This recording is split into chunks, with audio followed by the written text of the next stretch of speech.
prend, chef? Il me prend que j'aime pas les histoires de fous, ça m'a jamais amusé. Bah et alors? Alors on va pisser, c'est tout.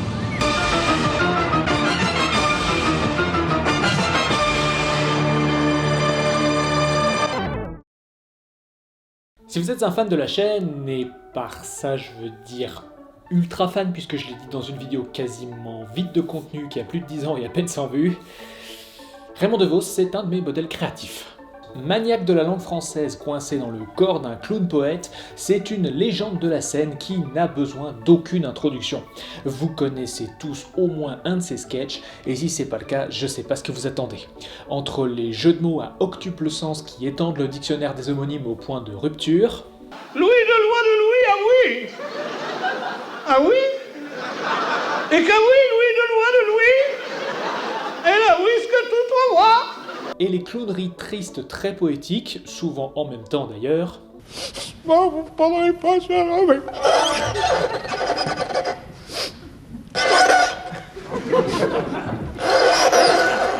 Un spectacle de DeVos, c'est un festival d'émotions qui traverse tout le spectre, et je pèse mes mots, il est le seul à me secouer quand il projette le deuil de son ami Georges Brassens dans l'interprétation d'une de ses chansons qui n'avait pourtant pas une once de tristesse en son sein.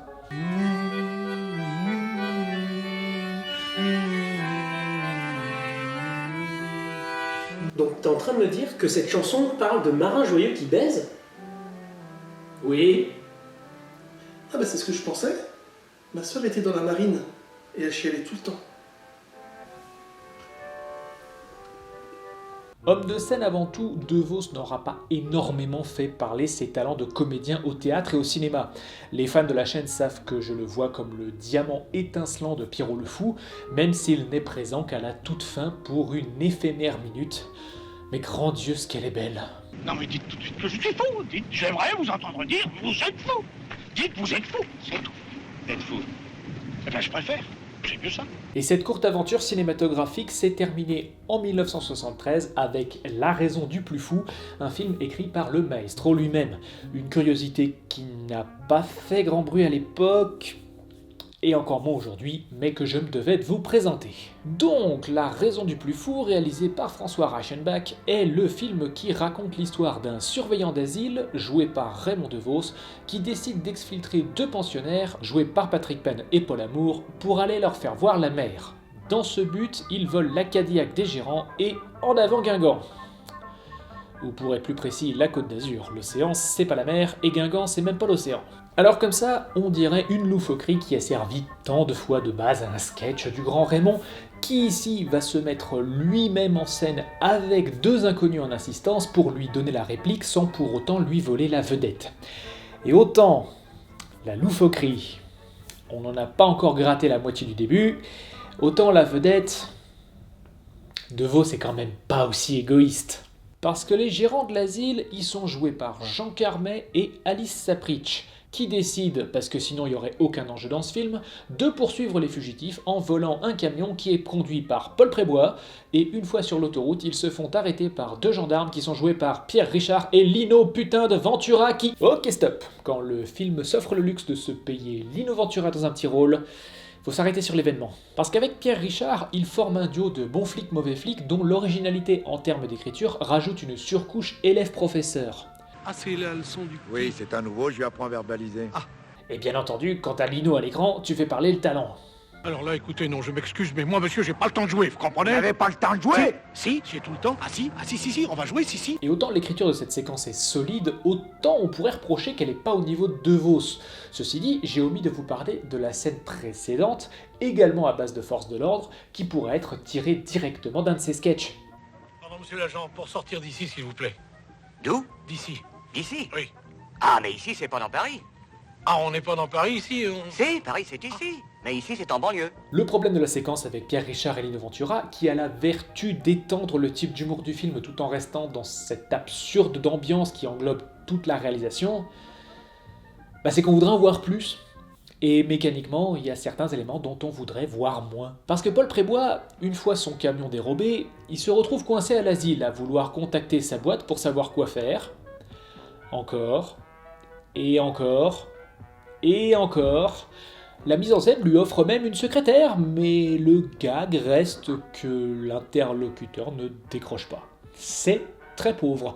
Fais un truc avec la secrétaire, merde, drague-la, ça te donnerait plus envie de rentrer une fois que de l'autre côté ça décroche.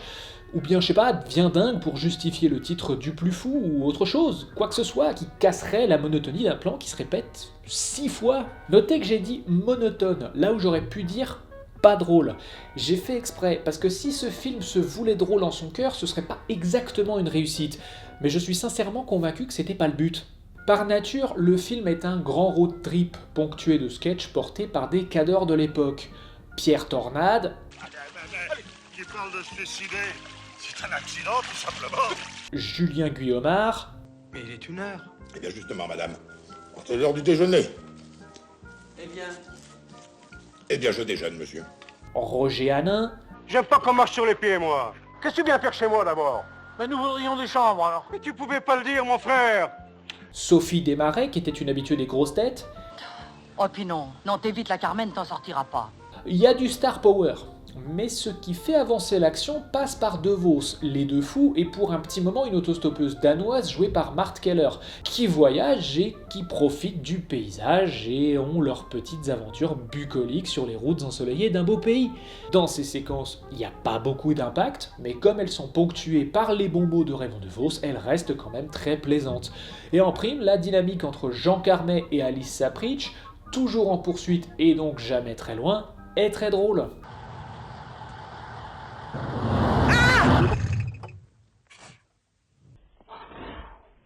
Quant au scénario dans son ensemble, il essaie dès la première seconde d'évoquer le concept que n'est pas le plus fou celui qu'on croit.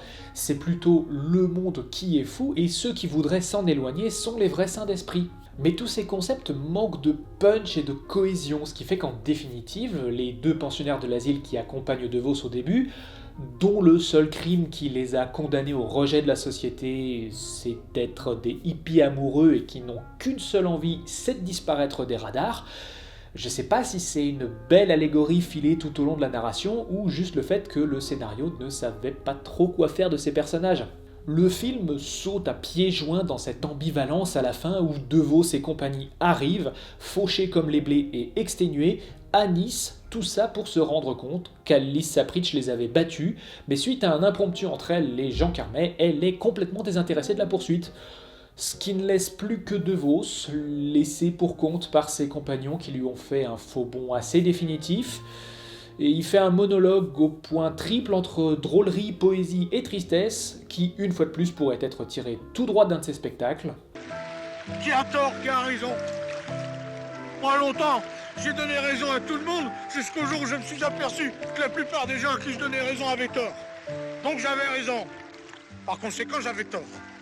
Tort de donner raison à des gens qui avaient le tort de croire qu'ils avaient raison. Mais plutôt que d'imaginer une quelconque conclusion pour cette histoire d'exfiltration d'individus potentiellement dangereux pour la vie en société, le film s'achève sur ces bons mots, négligeant ainsi un narratif et un personnage pour qui, au sein du film et en dehors, j'ai beaucoup d'affection. Le film a de belles images, un patron à l'écriture, des cadors de comédiens et une musique de la légende Vladimir Cosma. Et en définitive, le produit final est inférieur à la somme des éléments qui la composent. Mais personnellement, je m'en fiche parce que j'ai eu l'occasion de voir une de mes idoles s'exprimer avec beaucoup de poésie et beaucoup de cœur. Alors je pardonne. La raison du plus fou est un peu décevant par moments, mais c'est surtout une petite bizarrerie qui, à part le concept du téléphone des années 70, a bien vieilli. Et son humour, à défaut d'être percutant, a la vertu de rester toujours léger, toujours bienveillant, et donc toujours plaisant. J'adore comme un gosse qui serait allé voir son comédien favori en spectacle. Je suis un fanboy et j'ai pas honte de l'admettre. Faites-moi un procès.